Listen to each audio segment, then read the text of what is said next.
Sathya Sai Speaks, Volume 10, Chapter 39.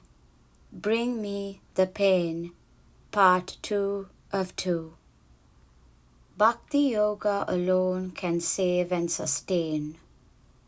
Do not fritter for days in attaining affluence in material possessions, which are often impediments in the journey of life.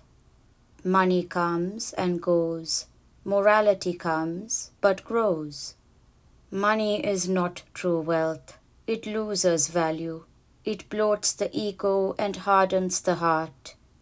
If it does not circulate, it destroys health, as blood does.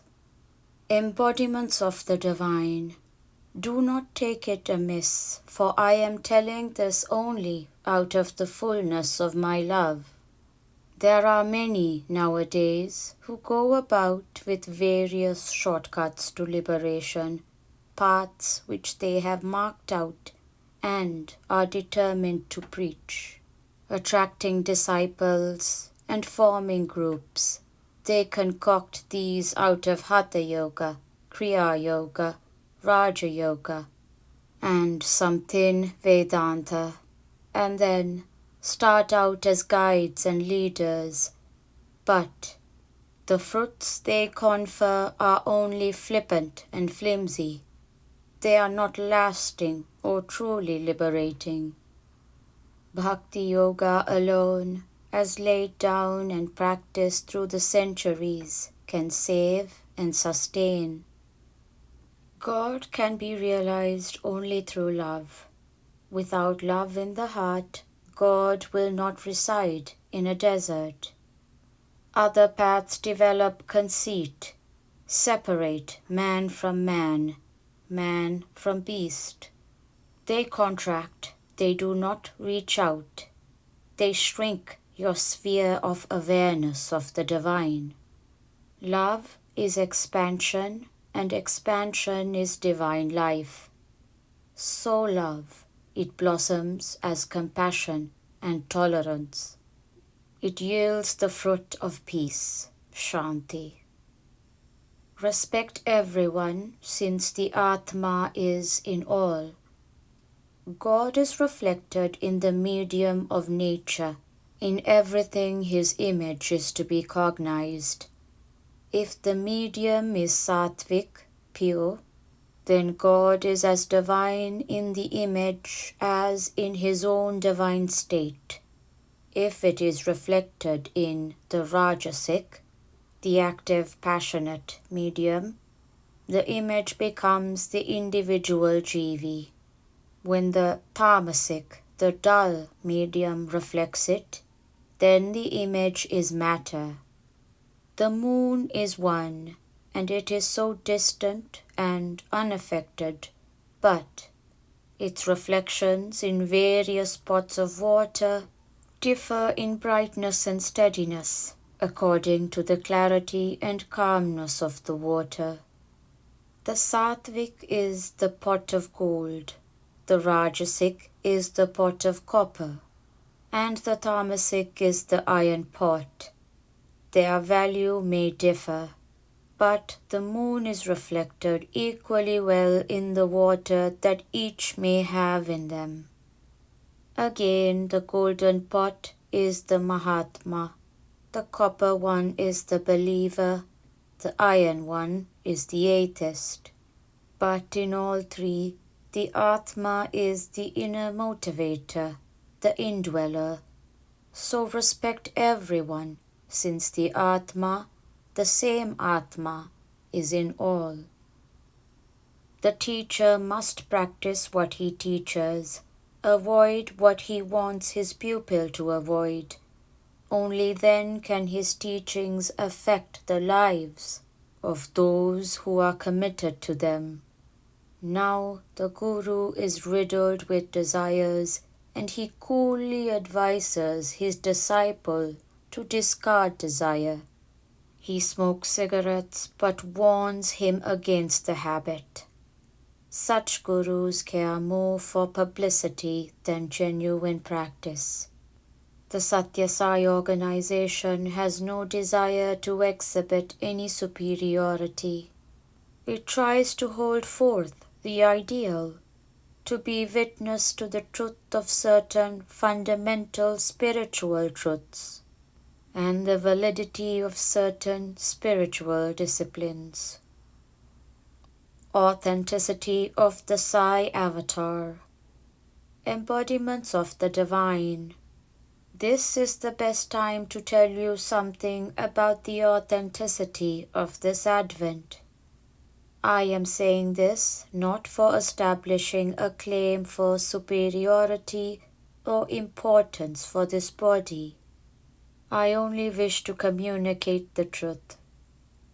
There are many who cannot bear or tolerate the splendor that I am manifesting, the divinity that is expressed in every act, the wonders and amazing happenings that are the result of grace.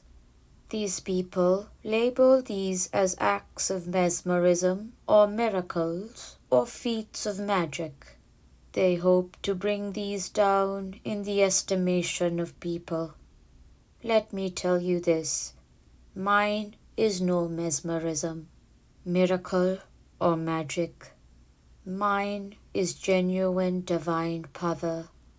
There are others who cavil at these and whisper that miracles are not conducive to spiritual development. They say that they will be handicaps in the process of realization of God, and they persuade you to stray away from the true path. These people are too weak to conceive the divine. They have no strength or stamina to understand its magnificence and majesty. They have small minds and limited intellects. Kamsa, the wicked uncle of Krishna, knew that he was to meet his death at the hands of Krishna, so he was so terror-stricken that he saw Krishna wherever his eyes were turned. He saw him beside him, before him, behind him, above him, all around him. So he shook his fist against the appearance and saying, Krishna, fie upon your magic. I spurn your tactics to terrify me. He boasted that his physical prowess could overpower the effects of the direct magic. But when the 7-year-old boy, Krishna, jumped up in the arena and gripped him by the neck and sat on his chest, when he fell to pound him to death, Krishna shouted into his ear, Uncle, this is magic, magic, magic.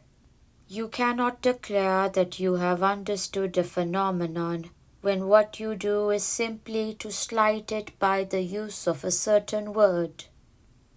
You have no reason to suffer in the play of love. God can do anything. He has all power in the palm of his hand. My powers do not abide in me a while and then fade away. Indrajalam idam. All this is apparent manipulation by divine will. My body, like all other bodies, is a temporary habitation, but my power is eternal, all-pervasive, everlasting. This body has been assumed to serve a purpose, the establishment of Dharma and the teaching of Dharma. When that purpose is over, this body will disappear, like the bubble on the waters. The other day, a very serious illness came upon this body in Goa. When they came to know about this, many devoted to me were plunged in anxiety. Illness can never affect this body. It cannot approach it. If it comes sometime, that is but a passing phase. It belongs to someone and it comes to me and goes just as it came. When it comes, this body appears to be ill, but I have no contact with it, no affliction. Many people, when such a thing happens, take courage even to suggest to me ways of dealing with the situation.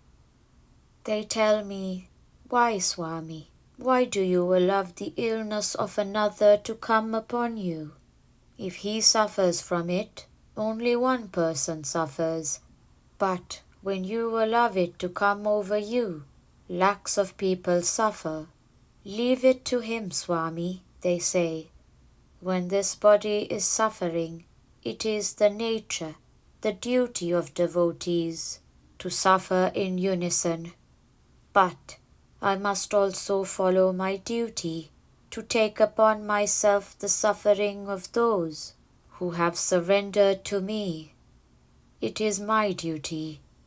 I do my duty, and you may do yours." But when you look at the truth squarely in the face, you will know that I have no suffering, and you have no reason to suffer. The entire thing is the play of love. It has been taken over by me on account of love, and so I have no pain or suffering. You suffer on account of love. It is love, love. Fight through. There is no reason for sorrow or pain or suffering. Never deviate from your faith in God. Cultivate love. Become intoxicated with it. We have here tens of thousands gathered, calling themselves devotees, but when you try to find out how genuine they are, you have to admit that 99% of them are only part-time devotees, not full-time devotees. Had you known the truth about me, you would not have suffered at all at the news of illness from Raj Bhavan. There were some who had their faith severely shaken when the news came in. Devotees must shine ever steady in the joy of faith. A mother and son developed disagreement so fast and so seriously about the property rights of each that they were completely estranged, and they stood in court facing each other in opposite boxes before the judge. He asked the lady, "Do you know this man standing there?" And the lady replied, "Yes, he is my son." However violently she might hate him, she has to admit that he is her son. The young man is asked likewise, "Do you know this lady?" And he replies, "Yes, she is my mother." You too must never deviate from that faith, whatever might happen, to pull you and God apart. Pray for the welfare of all mankind. Faith so stable as this is fast becoming a rarity. When your wishes fail, you deny God. When wishes fructify, you adore Him with greater pomp. You have a few more pictures in your shrine, and you spend more money on flowers. God has no preference and prejudices. He is but a reaction, reflection, and resound. He comes to confer Ananda, to foster Ananda, to teach ways of acquiring and activating Ananda. He takes upon himself the pain and sorrow of the world in order to prepare the hearts of men for love. This day marks the beginning of the Christian era, the year of Christ. Christ sacrificed his life for the sake of those who put their faith in him. He propagated the truth that service is God, that sacrifice is God. Even if you falter in the adoration of God, do not falter in the service of the living God, who has assumed human shape and is moving all around you in such large numbers and wearing such manifold costumes of apparel and speech. Only those who can pour out compassion to fellow men can claim a place in the grace of God. This is also the higher spiritual discipline. It impresses on you the unity of the human community and the glory of God's immanence. May this discipline, which the Seva Dal has taken up with genuine delight, spread all over this country. And may the land be happy and prosperous. May the world have peace and happiness and loving trust. This is my blessing. I want you to pray for the welfare and prosperity of all mankind. End of part 2 of 2. Dharmakshetra, December 25th, 1970.